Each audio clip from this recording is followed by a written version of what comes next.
It is the 41st millennium. For more than 100 centuries, the Emperor has sat immobile on the golden throne of Earth. He is the master of mankind by the will of the gods, and master of a million worlds by the might of his inexhaustible armies. He is a rotting carcass writhing invisibly with power from the dark age of technology. He is the carrion lord of the Imperium, for whom 1,000 souls are sacrificed every day, so that he may never truly die. Yet even in his deathless state, the Emperor continues his eternal vigilance. Mighty battle fleets cross the demon-infested miasma of the Warp, the only route between distant stars, their way lit by the Astronomicon, the psychic manifestation of the Emperor's will. Vast armies give battle in his name on uncounted worlds. Greatest among his soldiers are the Adeptus Astartes, the Space Marines, bioengineered super warriors. Their comrades in arms are Legion, the Imperial Guard, and countless planetary defense forces, the ever-vigilant Inquisition, and the tech priests of the Adeptus Mechanicus, to name only a few. But for all their multitudes, they are barely enough to hold off the ever-present threat from aliens, heretics, mutants, and worse. To be a man in such times is to be one amongst untold billions. It is to live in the cruelest and most bloody regime imaginable. These are the tales of those times. Forget the power of technology and science, for so much has been forgotten, never to be relearned. Forget the promise of progress and understanding, for in the grimdark future there is only war. There is no peace amongst the stars, only an eternity of carnage and slaughter, and the laughter of thirsting gods.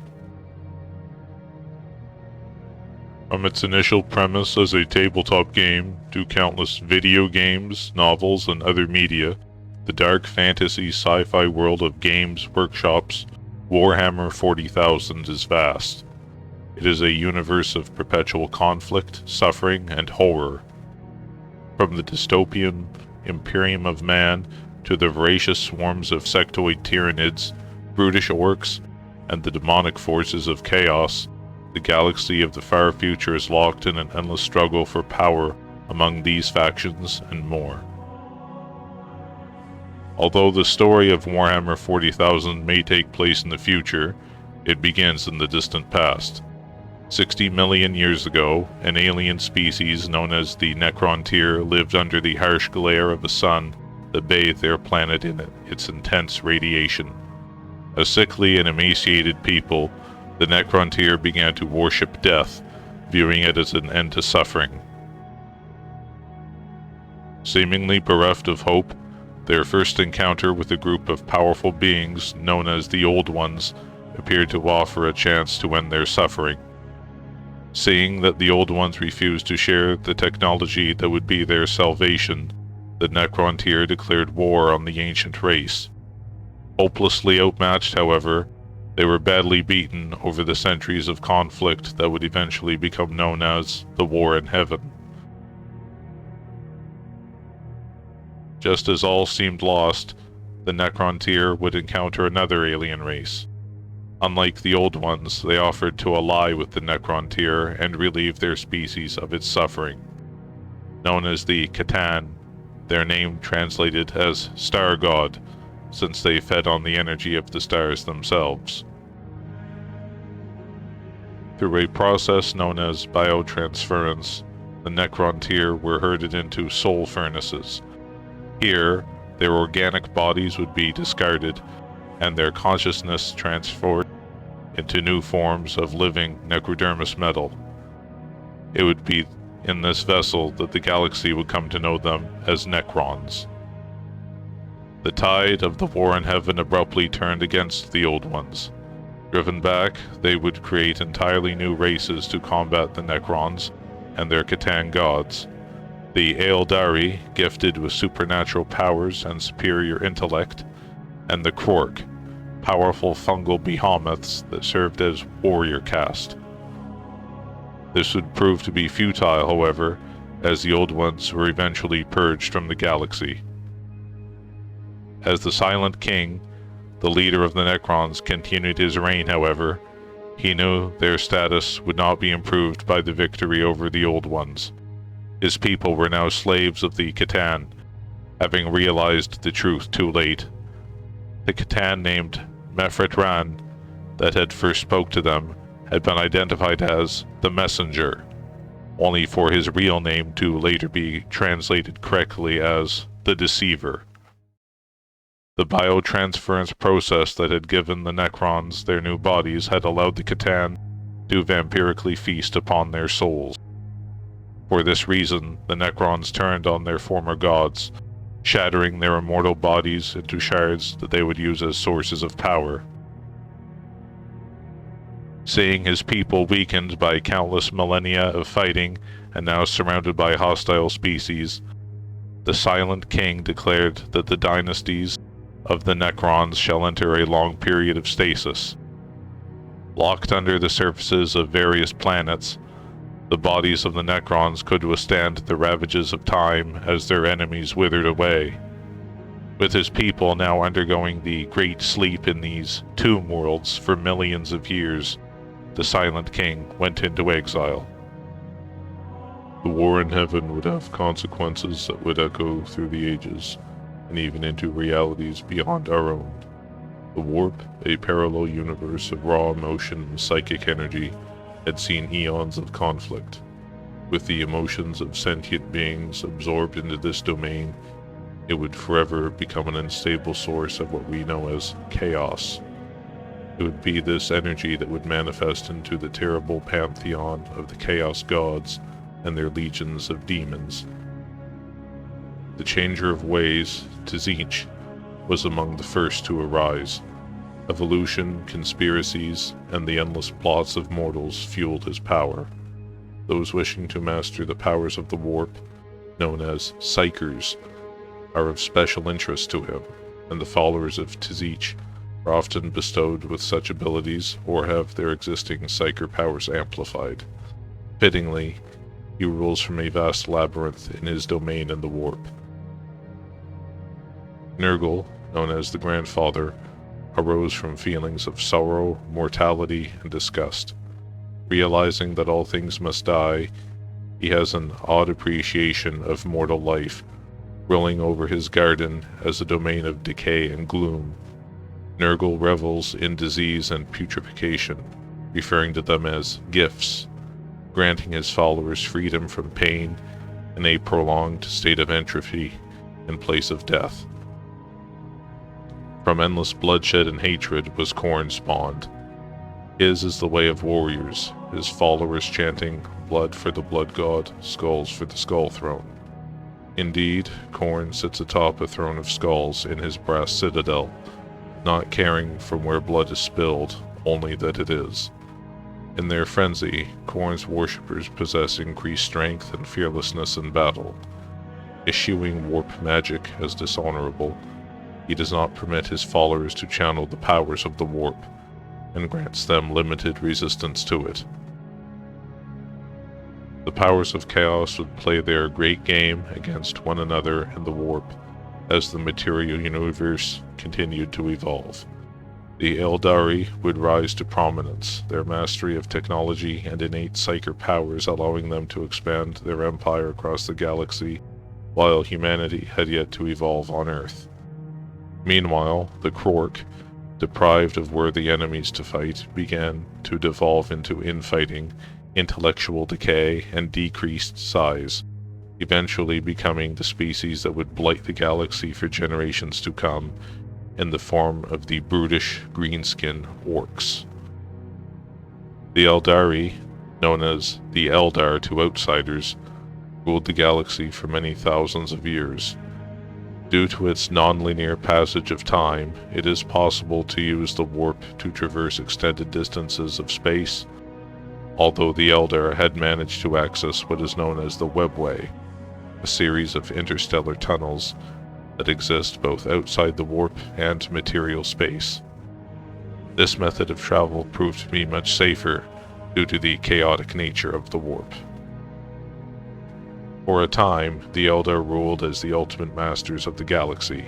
Turning away from war, they began to focus on an existence from music, art, and the pursuit of pleasure.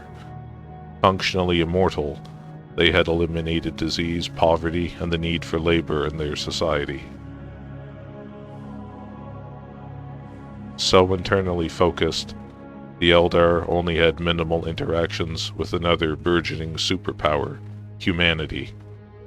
Having reached a technological and cultural zenith after 30,000 years, the civilization of mankind had entered into a golden era known as the Dark Age of Technology. Like the Eldar, humans no longer experienced sickness or hard labor, and even war was enough to be simplified as to no longer be a challenge as they spread across the stars. Orks and other nefarious Xenos races offered no obstacle. But it was not to last. Humanity had become largely dependent on artificial intelligence in order to sustain itself, most notably the constructs known as the Men of Iron. Data from this time period has largely been lost. However, it is known that the Men of Iron eventually rebelled against humanity. During the ensuing conflict, the populations of entire planets were exterminated, and humanity faced extinction at the hands of their former servants. Through unknown means, humans finally prevailed against the AI after having the majority of their people wiped out.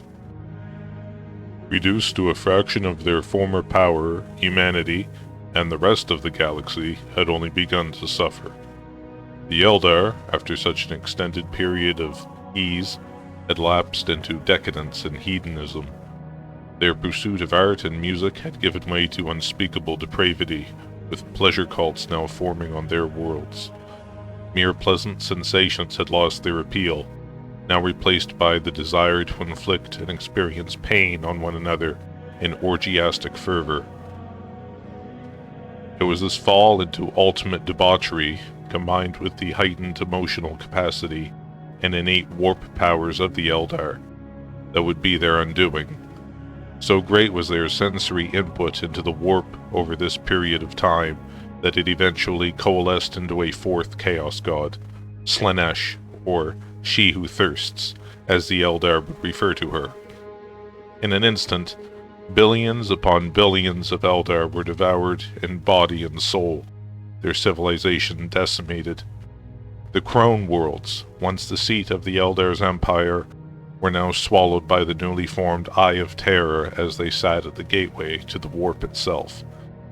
Not even the Eldar pantheon of gods was spared, with the war god Kiane fractured to fragments by Slaanesh, and the goddess of healing, Aisha, captured by Nurgle to act as a test subject for his diseases. Although the Eldar had suffered catastrophic losses, not all was lost. Eldar that foresaw the downfall of their civilization had abandoned their existence of decadence, with some taking up a planetary agrarian life as Exodite Eldar, while others fled on massive ships of wraithbone known as Craftworld Eldar. Since Slaanesh will consume the soul of any Eldar that passes into the afterlife, Craftworld Eldar now depend on spirit stones in order to capture their soul for safekeeping until it be can reconstitute it into their Craftworld's infinity circuit. The webway itself also offered some protection, with the laughing god Kegarak and his army of Eldar Harlequins surviving in the repository of knowledge known as the Black Library. Most insidious of all, however, was the sprawling webway city of Komorra. It is here where the most depraved Eldar lived, with Slaanesh only managing to infect them with her corruption, rather than consume them outright. With their very life essence slowly being drained by She Who Thirsts, these Eldar found that they could extend their own lifespan by inflicting torment on others. Quickly gaining a reputation as the cruelest slavers, pirates, and raiders in existence, the Dark Eldar of Komorra would become known to their own people as the Drukhari. With the galaxy's foremost superpowers in disarray, and the birth of Slaanesh triggering a massive warp storm that cut off space travel, the Age of Strife had begun. For the next 5,000 years, humanity would descend into barbarism as formerly prosperous worlds succumbed to anarchy. Mars, once terraformed to sustain green life, was once again reduced to an irradiated desert as conflicts broke out. Even Earth, the cradle of mankind, was reduced to nothing more than a battleground for feuding armies of techno-barbarians. Xenos that were once held in check by humanity's power now freely attacked isolated human colonies to enslave, kill, or devour the inhabitants. Humans possessing the gene to become psychers inevitably became conduits for monstrous warp entities, their bodies taken over by demons to spread the will of the Chaos Gods. It is from this age of loss and hopelessness that the Emperor of Mankind would arise. An immortal perpetual psyker from prehistory, the Emperor's first goal was the unification of Earth, now known as Terra.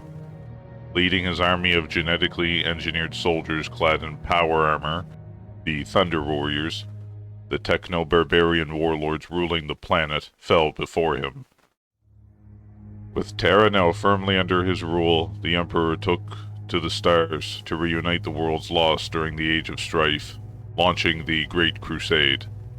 For this purpose, the Thunder Warriors proved to be too unstable and thus had to be replaced.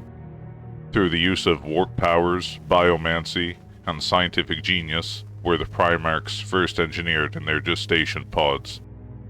They would serve as the genetic template for the legions of Adeptus Astartes, Space Marines, that would form the elite of the Emperor's forces.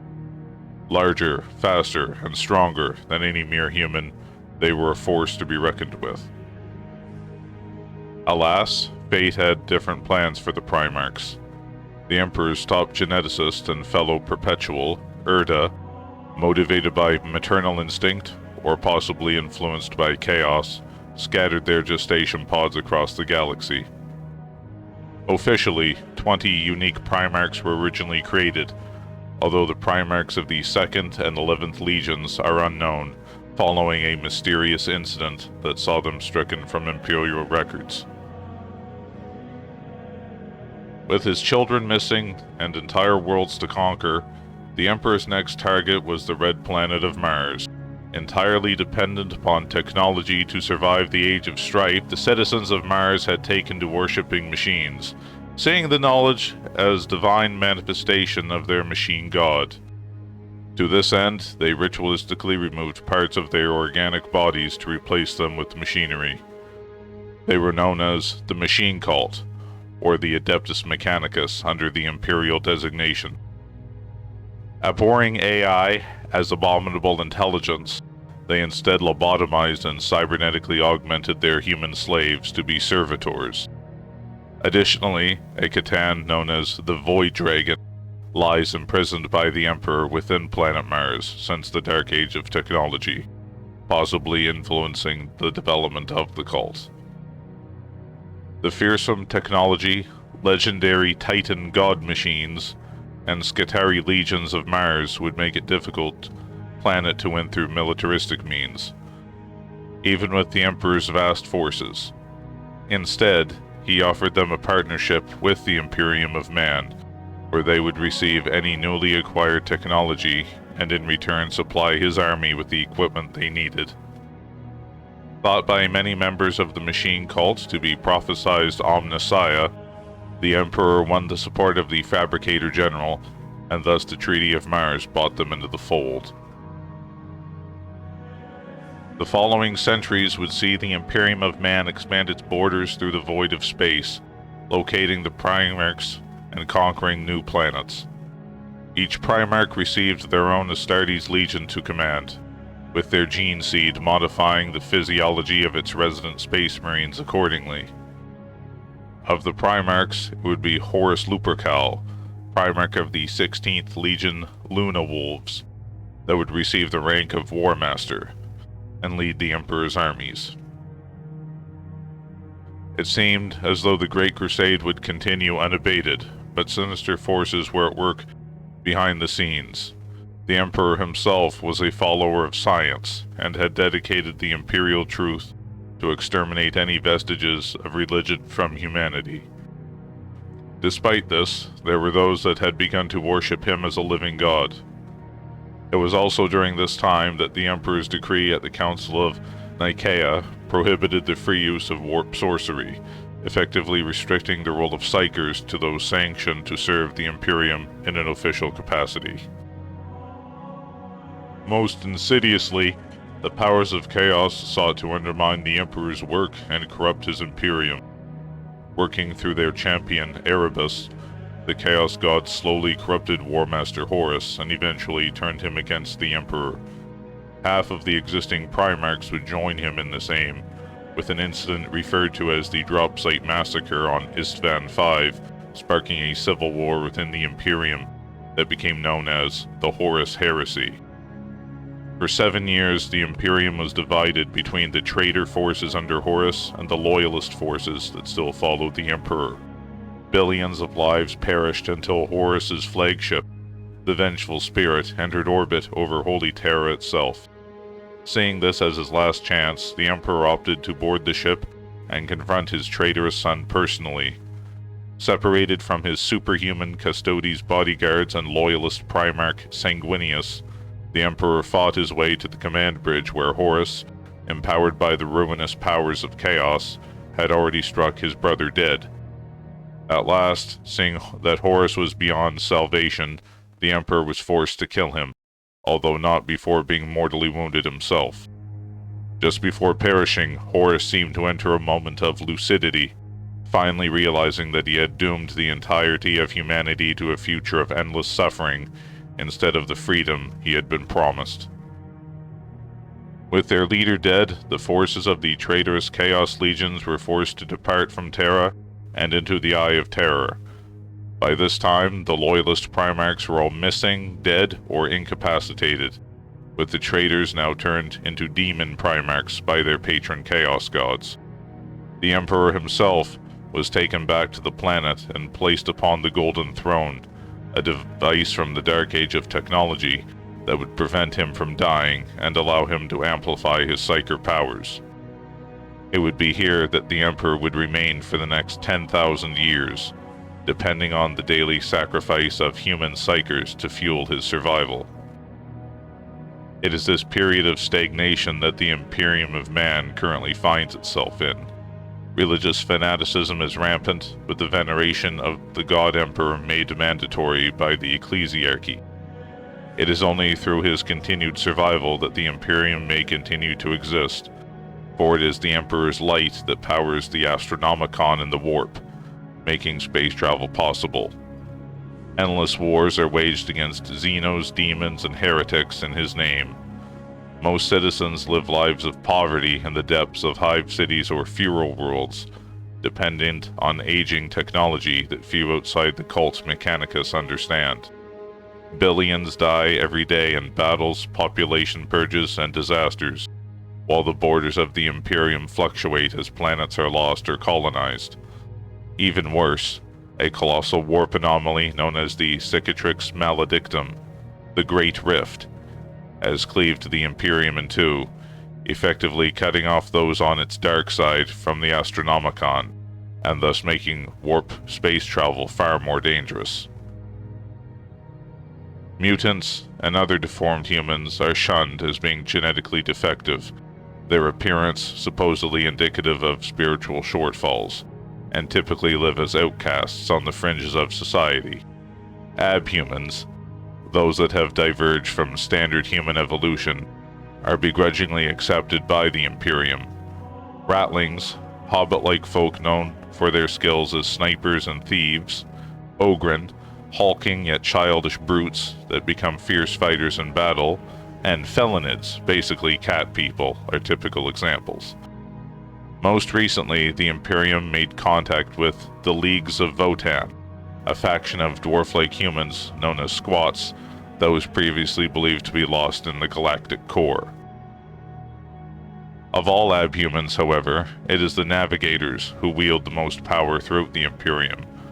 With their third eye, they alone are able to gaze into the tumultuous warp, allowing them to guide space vessels safely, using the Emperor's Astronomicon as a beacon. In order to preserve this genetic trait, navigators are selectively inbred. Due to their monopoly, the Navigators Guild, the Navis Nobilite, enjoys high status among the Imperium's nobility.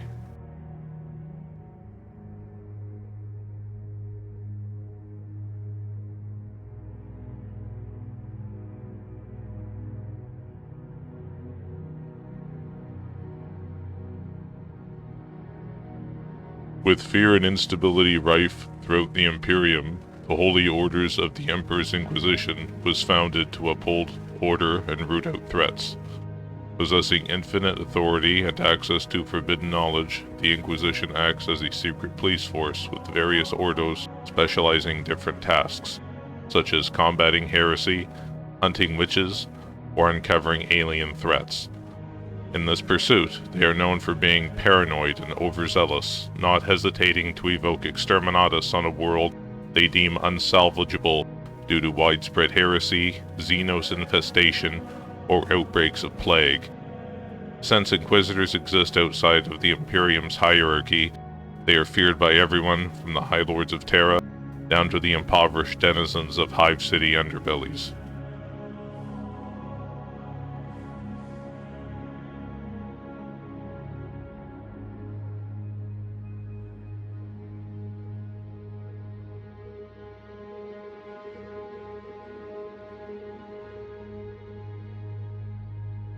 Not alone in their never-ending quest to weed out enemies of the Emperor, it is the Adeptus Sororitas, the Sisters of Battle, that act as the militant arm of the ecclesiarchy. Since the Church was forbidden from having men-at-arms serve under it following the Age of Apostasy conflict, the Sororitas is entirely composed of women. Organized by different orders, such as the Masochistic Order of the Valorous Heart, or the Dogmatic Order of the Ebon Chalice, their distinctive white hair is meant to resemble that of Saint Alicia Dominica, after she emerged from her meeting with the Emperor. Formerly known as the Brides of the Emperor, the Sisters of Battle are pious enough that they can sometimes manifest miracles on the battlefield. Their weaponry mainly consists of the bolter as the Emperor's fist, the flamer as the Emperor's word, and the melt-a-gun as the Emperor's gaze. That is, when not engaged in visceral melee combat. As a side note, they should not be confused with the Sisters of Silence, who work alongside the Adeptus Custodes as the Emperor's bodyguards.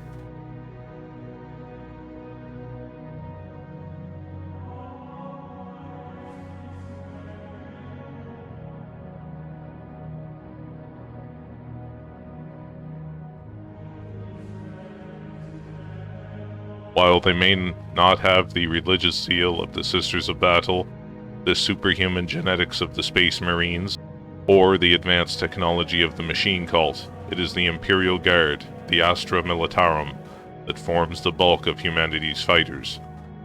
These men and women hail from worlds throughout the Imperium of Man, equipped with little more than a standard lasgun and flak armor. From stoic Cadians, to the jungle guerrilla fighters of Catachan, to the fanatical attrition fodder of the Death Corps of Krieg, they march into the meat grinder of the 41st Millennium's battlefields, relying on their sheer weight of numbers to achieve victory. Often, their divisions will be augmented by Tempestus Scion special forces, or expendable troops from penal battalions, as well as vigilant commissars that will execute anyone that shows even a hint of cowardice or insubordination.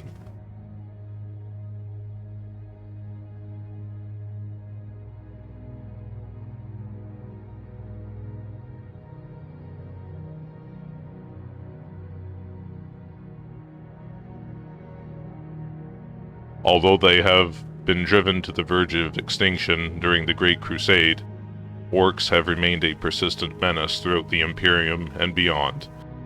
Motivated by the sheer love of violence, they reproduce by shedding spores from their bodies that eventually grow into either orcs or their underlings, such as squigs, snotlings, and Gretchen. So ingrained is the lust for battle in their genetics that orc hierarchy is dependent on body size, with the largest orcs becoming war bosses.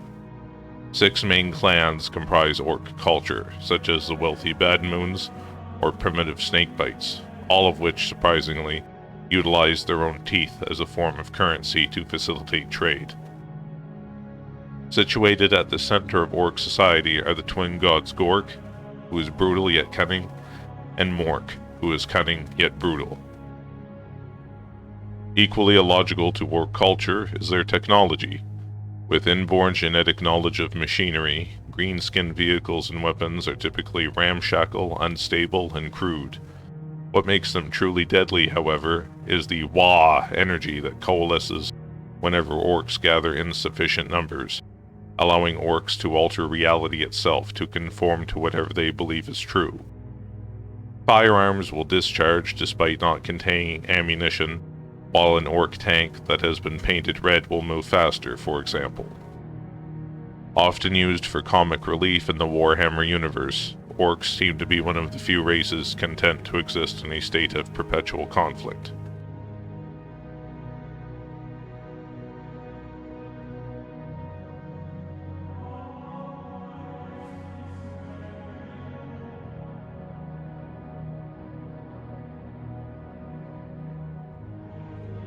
"5,000 years after the Emperor had been interred upon the Golden Throne, a Mechanicus exploration vessel happened upon a blue-skinned humanoid species utilizing only a Stone Age level of technology. Although these Xenos were quickly scheduled for extermination, a warp storm erupted around their planet, preventing further ingress by the Imperium. What seemed like an insignificant discovery at first would have great implications by the 41st millennium, as this race called the Tau quickly advanced into a spacefaring civilization.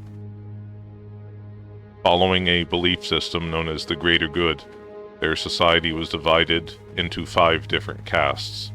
The Earth caste for science and industry, the Water caste for traders and diplomats, the Air caste for pilots, the Fire caste for warriors, and the Ethereal caste for leaders.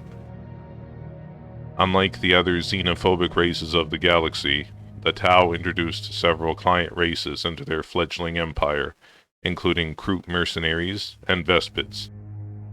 Many humans, too, were lured from their life of drudgery in the Imperium of Man, now given a new life serving the Tau Empire.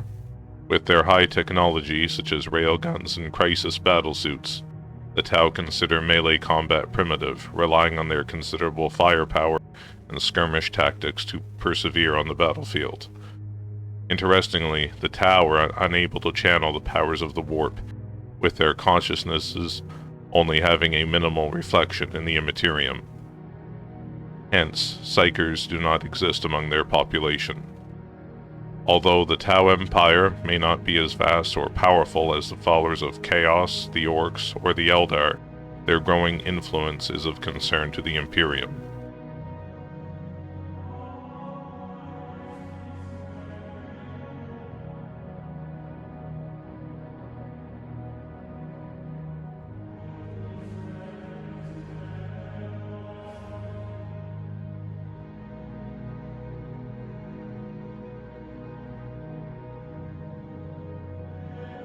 It was the 745th year of the 41st millennium when an oceanic planet on the eastern fringes of the galaxy was discovered completely stripped of all water and organic life. Though the outpost of Tyran Primus was remote, it had been outfitted with formidable defenses to deter attackers. This was not the first world this new alien threat had consumed, leaving behind only a barren surface of rock, but it was responsible for the name bestowed upon it by the Imperium's xenobiologists, the Tyranids. A cryptogenic species from beyond the galaxy, Tyranids form a hive mind collective, divided among various formations known as hive fleets as they move through space. Consuming everything in their path to feed their insatiable hunger for biomass, Tyranids appear in differing manifestations known as bioforms, from tiny ripper swarms to the ubiquitous hormagaunts and termagaunts, to the massive Norn queens and Hierophant biotitans. Each bioform is specialized to perform a specific role for the hive mind. As Tyranids consume various specimens, they are able to assimilate their distinctiveness into the hive mind's genetic stock for future evolution. Despite lacking technology or individual thought, their ability to quickly adapt to appraised tactics and sheer overwhelming numbers often make them more than a match for whatever opponent they are facing. An even more ominous trait of the Tyranid hive mind is their ability to block warp travel and communication from any planet they approach. Known as the Shadow in the Warp, Psykers on a world under siege by a Tyranid hive fleet will find it difficult to use their powers, while spacefaring vessels will not be able to enter the warp for travel. This effectively leaves the planet isolated and unable to call for reinforcements.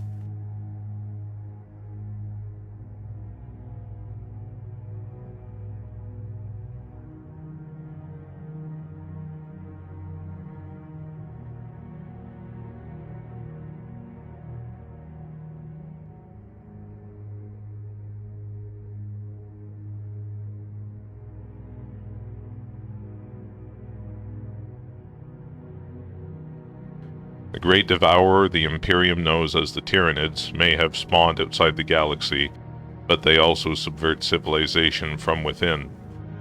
From a hive fleet, a single bioform known as a Genestealer is dispatched to a planet potentially ripe for invasion.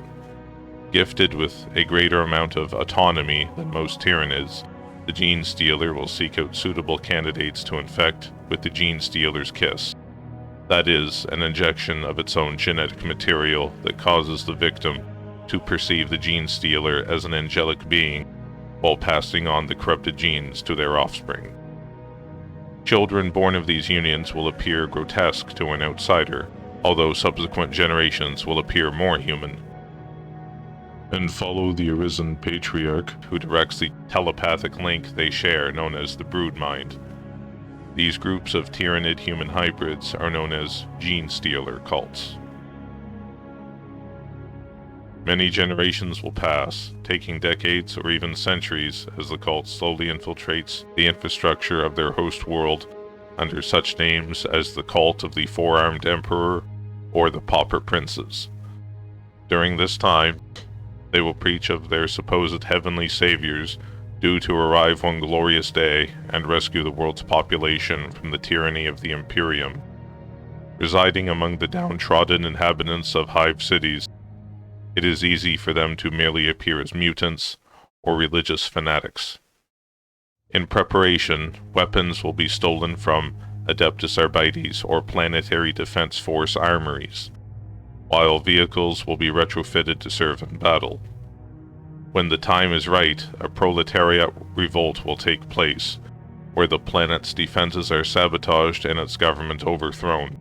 This clears the way for the Tyranid invasion, which then descends upon the planet to harvest it of all resources. In their final moments, the cult finally realizes that they have not delivered their world to divine beings, but rather engineered its doom. Tyranids and Orks are perhaps the most prolific threats the Imperium currently faces, although cults dedicated to the Chaos Gods continue to be a menace across many worlds. Rebellions, awakening Necron tomb worlds, Drukhari raids, and miscellaneous Xenos attackers such as Enslavers or Sloth are also present a danger to mankind's continued existence. The return of some loyalist Primarchs, beginning with Roboot Gilliman of the Ultramarines chapter, may signal new hope for the Imperium, while the Eldar plan to fulfill their vision of creating a new deity to reinvigorate their civilization. Ynid, Goddess of Death. As events continue to unfold, the only thing that remains certain is that war will remain ever present in the grim darkness of the far future.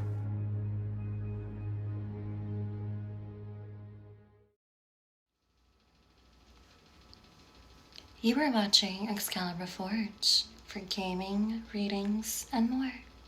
Make sure to like, comment, and subscribe. Follow along also on Twitch, YouTube, Twitter, and Facebook. I'll see you there.